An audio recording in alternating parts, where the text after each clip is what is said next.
ಪರಿಸ್ಥಿತಿಗೆ ಸಂಬಂಧಪಟ್ಟಂತೆ ಒಂದು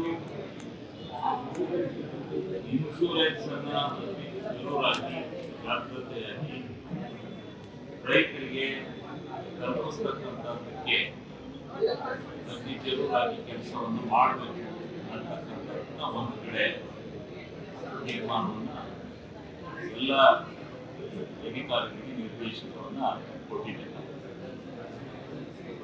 ಮತ್ತು NDRF ಗೈಡ್ಲೈನ್ಸ್ ಪ್ರಕಾರ ಪರಿಹಾರವನ್ನು ಪಡೆಯಲಿಕ್ಕೆ ಕೇಂದ್ರ ಸರ್ಕಾರಕ್ಕೆ ರಾಜ್ಯ ಸರ್ಕಾರಕ್ಕೆ ವರದಿಯನ್ನು ಕೊಟ್ಟ ಜಿಲ್ಲೆಯಿಂದ ರಾಜ್ಯಕ್ಕೆ ಕೊಟ್ಟು ಡಾಟ್ ಅನ್ನು ಡಿಕ್ಲೇರ್ ಮಾಡಿ ಪರಿಹಾರನ ಕೊಡಿಸ್ತಕ್ಕಂಥದ್ದಕ್ಕೆ ಪ್ರಯತ್ನವನ್ನು ಮಾಡ್ತಕ್ಕಂಥದ್ದಕ್ಕೆ ತೀರ್ಮಾನ ಮಾಡಿದ್ವಿ. ಇನ್ನು ಸೋಮವಾರ ಮಂಗಳವಾರದಲ್ಲಿ ಪೂರ್ಣ ಪ್ರಮಾಣದ ವರದಿಯನ್ನು ರಾಜ್ಯ ಸರ್ಕಾರಕ್ಕೆ ತಲುಪಿಸ್ತಕ್ಕಂಥ ನಿರ್ಣಯ ಮಾಡಿದ್ವಿ. ನಮ್ಮ ಜಿಲ್ಲೆಯಿಂದ ವರದಿ ನಮ್ಮ ಜಿಲ್ಲೆ ವರದಿ ಡಾಟ್ ಡಿಕ್ಲೇರ್ ಮಾಡಲಿಕ್ಕೆ ಮಾಡಿಕೊಡ್ಬೇಕು. ಇಷ್ಟಿಷ್ಟು ನಮಗೆ ಬೆಳೆ ಬಿತ್ತನೆ ಆಗಿಲ್ಲ, ಈ ಪ್ರಮಾಣದಲ್ಲಿ ಬಿತ್ತನೆ ಆಗಿಲ್ಲ, ಈ ಕಷ್ಟದಲ್ಲಿ ರೈತರಿದ್ದಾರೆ ಅಂತಕ್ಕಂಥದ್ದು ನಾವೇನು ಹೊಲದಲ್ಲಿ ಹೋಗಿ ಹಳ್ಳಿ ಗ್ರಾಮಗಳಲ್ಲಿ ಸರ್ವೆ ಮಾಡಿದ್ದೋ ಆ ಎಲ್ಲ ರಿಪೋರ್ಟ್ಗಳನ್ನು ಆಧರಿಸಿ ರಾಜ್ಯ ಸರ್ಕಾರಕ್ಕೆ ನಾವು ವರದಿಯನ್ನು ಕೊಡ್ತಕ್ಕಂಥದ್ದು ನಿರ್ಧಾರ ಮಾಡಿದ್ದೇವೆ. ಅದೇ ರೀತಿ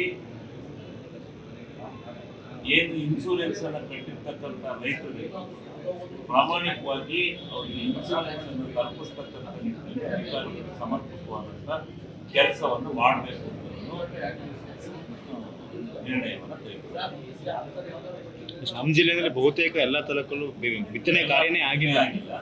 ಅದನ್ನೇ ಪೂರ್ಣ ಪ್ರಮಾಣದಲ್ಲಿ ನೈಜವಾದಂಥ ವರದಿಯನ್ನು ಕೊಡಬೇಕು ಅಂತ ತೀರ್ಮಾನ ಮಾಡಿ ಎಲ್ಲ ಅಧಿಕಾರಿಗಳಿಗೆ ನಿರ್ದೇಶನ ಜಿಲ್ಲಾಧಿಕಾರಿಗಳು ಈ ವರದಿಯನ್ನು ಮುಖ್ಯಮಂತ್ರಿಗಳಿಗೆ ಸಂಪರ್ಕ ಮಾಡಿ ಈ ವರದಿಯನ್ನು ಅಂದ್ರೆ ರಾಜ್ಯ ಸರ್ಕಾರಕ್ಕೆ ವರದಿ ಕೊಟ್ಟು ರಾಜ್ಯ ಸರ್ಕಾರ ಕೇಂದ್ರ ಸರ್ಕಾರ ಕೊಟ್ಟು ಡಾಟ್ ಬರ ಅಂತ ಡಿಕ್ಲೇರ್ ಮಾಡಲಿಕ್ಕೆ ರಾಜ್ಯ ಸರ್ಕಾರಕ್ಕೆ ಅಧಿಕಾರ ಇದೆ.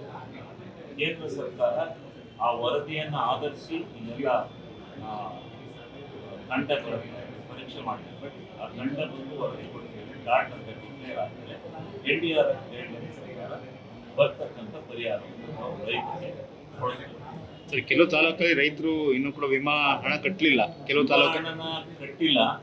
ಅದನ್ನ ಜಾಗೃತಿಗೊಳಿಸ್ತಕ್ಕಂಥ ಕೆಲಸವನ್ನ ಈ ಮುಂದೆ ಮಾಡಬೇಕು. ಆದ್ರೆ ಈ ವರ್ಷ ಅತಿ ಹೆಚ್ಚು ಕಟ್ಟಿದ್ದಾರೆ. 2 ಲಕ್ಷಕ್ಕೂ ಅಧಿಕ ರೈತರು ಈ ವಿಮಾ ಪರಿಹಾರ ಅಲ್ಲದೆ ರಾಜ್ಯ ಸರ್ಕಾರ ಮತ್ತೆ ಕೇಂದ್ರ ಸರ್ಕಾರದಿಂದ ಕೂಡ ರೈತರಿಗೆ ಪರಿಹಾರ ಕೊಡಿಸ್ಲಿಕ್ಕೆ ತಾವು ಏನು ಪ್ರಯತ್ನ ಮಾಡ್ತೀವಿ ಅಂತಾನೆ ಹೇಗೆ?